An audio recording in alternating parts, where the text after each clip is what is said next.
Hello, it's just me today, and the title is We Don't Need No Education, which would be good news for some of my students. Anyway, the first thing is there's a physics article where these guys are using air to deflect lasers so they can run lasers at very high power, so high that mirrors and lenses can't take the power. And so they use sound waves to create standing waves of high and low pressure zones in air, and that can take the really high powered lasers and diffract them like diffraction gratings and reflect them like mirrors. So it sounds like a very promising technology and very interesting to watch it go forward. I got a bunch of AI documents here. The first one is there's a guy gets 9 years in prison who climbed a wall trying to assassinate Queen Elizabeth, and he said his AI girlfriend told him to do it. And I thought, he's just sort of a nut. But then when I read it, he is actually an Indian Sikh, I think.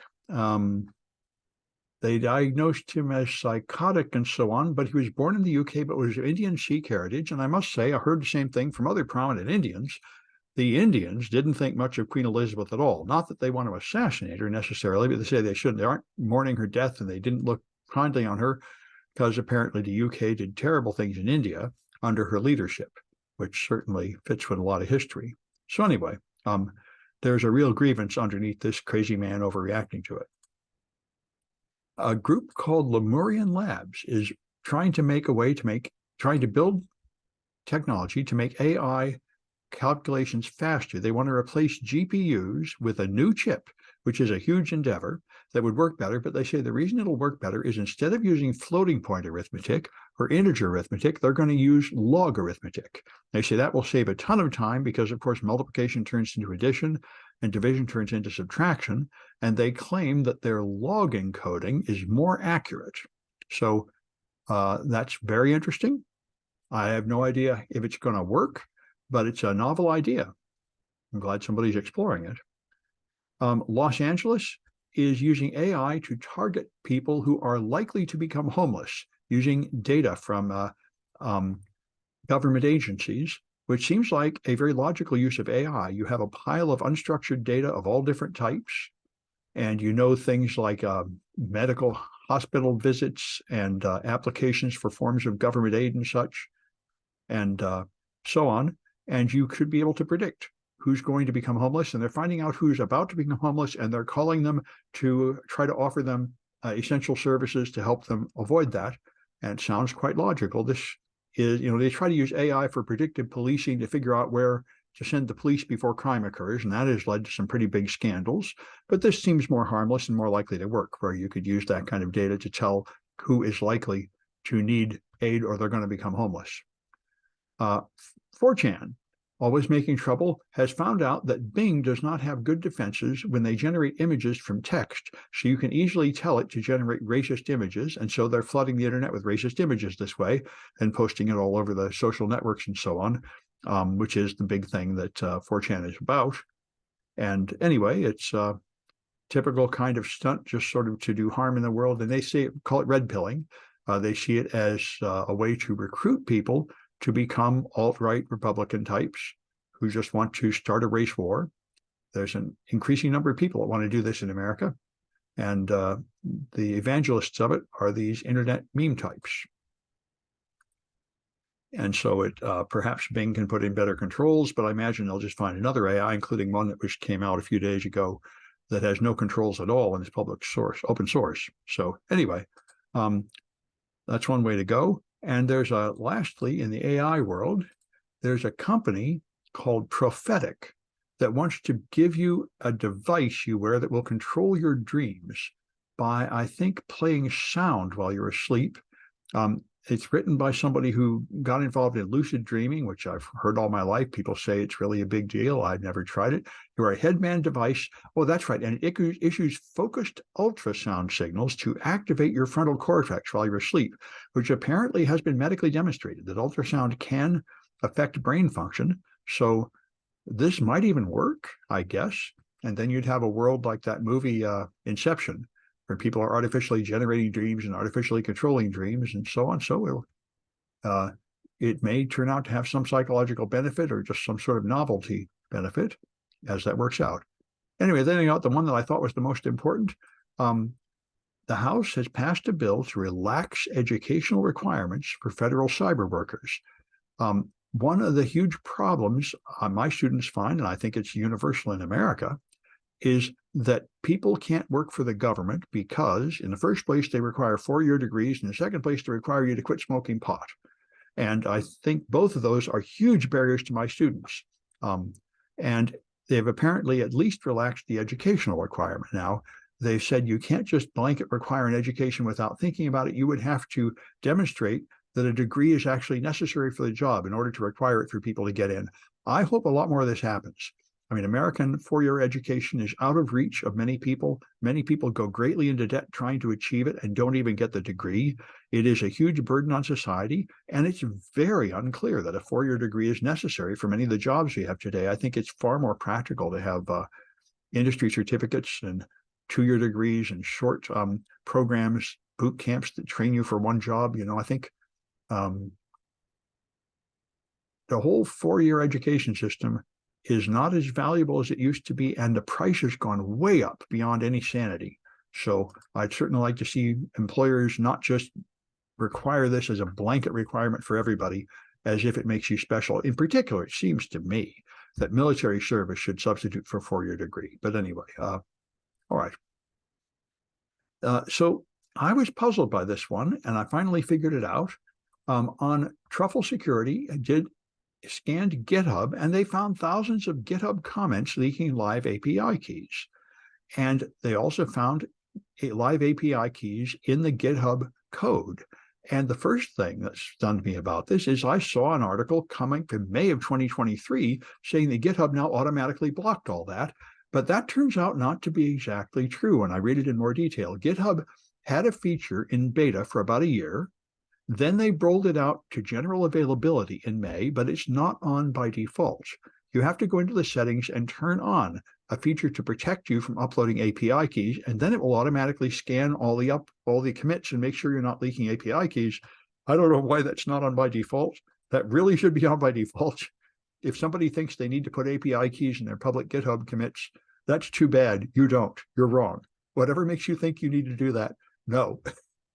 Just no. But anyway, apparently these people did not turn it on, and they're posting it in the comments. Another thing they found that's kind of interesting is these are often comments on repositories made by someone other than the person who made the code commits. So it seems like the developers, even if the developers know not to put up API keys, later on somebody in the company just goes and puts the API key in a comment, probably because they tried to use the code and they didn't have the key, and they said, okay, we're going to put this key where we can find it without understanding the consequences. So that's why it seems to me a very strong argument for GitHub to turn this feature on by default, because it's obvious that developers and other people at companies imagine that what they put in their GitHub repository is private when it's not. And it's therefore a gotcha. It's a poorly designed system that makes it easy for you to make a really devastating mistake. And they ought to fix it, just like they fix systems like Microsoft SQL Server used to have by default no password. And that's the same kind of thing. You have to make your defaults so they don't cause disasters. And GitHub doesn't seem to have done that yet. So I've talked to my students a lot about this. If you're in America, you can buy information that's gathered from smartphones. In fact, when I ask people, why do you have to have a smartphone for every company on your app, an app for every company on your smartphone, instead of just having a browser and going to the company's website? And I've never heard a good answer, but the smartest answer I've heard is they do it so they can collect all your data. And they do collect all your data, and then they sell it, and then they resell it, and they're data brokers. So you can just buy a pile of data giving you everything everybody's doing, their physical location, everywhere they're going, when they use apps, and so on. And that's just publicly available. And so the police and the FBI and such have said, well, why can't we use that data? Everybody can just buy that data. So they have been buying that data. And it turns out the Immigrations and Customs Enforcement, the CBP, which I think is the Customs and Border Patrol. Let me see if they're going to spell these things out. Yeah, Customs Enforcement, Department of Homeland Security, and Customs and Border Enforcement, and the Secret Service have all been buying this data and using it, which is of unclear legality. It does seem to violate the Fourth Amendment. And then it turns out that they have been, in fact, breaking the law doing this. At least they are supposed to have some oversight, and they are supposed to follow the E-Government Act of 2002, which requires that agencies receive an approved privacy impact assessment before buying access to tools like this, and none of them did that. And in at least one case, they did inappropriately use it to track an employee that they shouldn't have been tracking. So anyway, evidently they are doing it, and it is illegal. And so hopefully they will have to stop now or something. Anyway, it's just what all the privacy advocates said all along. You have to keep bird dogging these guys because they will just hoover up all the data and then they'll use it for every purpose, legal or illegal. So a mother 62 girls do porn victims are suing Pornhub. Apparently, Girls Do Porn was a porn producer where they would promise women some other job like modeling and then sort of trick and coerce and force them into doing porn and then sell the porn. And Pornhub distributed it, so they get sued. So they get another lawsuit. It seems to me like the pornography industry is a high-risk industry, and you really have to be careful exactly where the material you're putting out comes out, or you're subject to lawsuits like this. Seems to me like they haven't been careful enough. Right. And another one here is interesting. There's a conference for women only, or a conference aimed at women called the Grace Hopper Celebration in Orlando, Florida, which was a tech conference for women so women could get jobs. And they said men could come, but they're coming as allies. And apparently a whole bunch of men lied about their gender, got free student tickets they were not eligible for, charged into the convention, then shoved the women out of the way, pushed their way to the front of the line to apply for the jobs at the employment lines. So that's all pretty bad behavior. And, this is more of this red pill incel stuff. There's closely tied to the alt-right and the modern Republican Party are a bunch of angry men who blame women for their problems and feel like women, just like they are racists and think that Black people have no right to take their job, they're also sexist, and they think women have no right to take their jobs. And, they want to go back to the old system with men on top, I'm thinking. Anyway, it's pretty disgraceful to see a lot of my students that are women get to these women-only groups and they get jobs through it, and I think that's fine. My male students don't seem to have any particular trouble getting jobs. It seems like there's enough opportunity for them. But anyway, they deserve some pushback for that kind of behavior. And the last one, NSA and CISA have put out a list of the top 10 cybersecurity misconfigurations. Now we have the top 10 web application vulnerabilities from OWASP, and now the top 10 API vulnerabilities.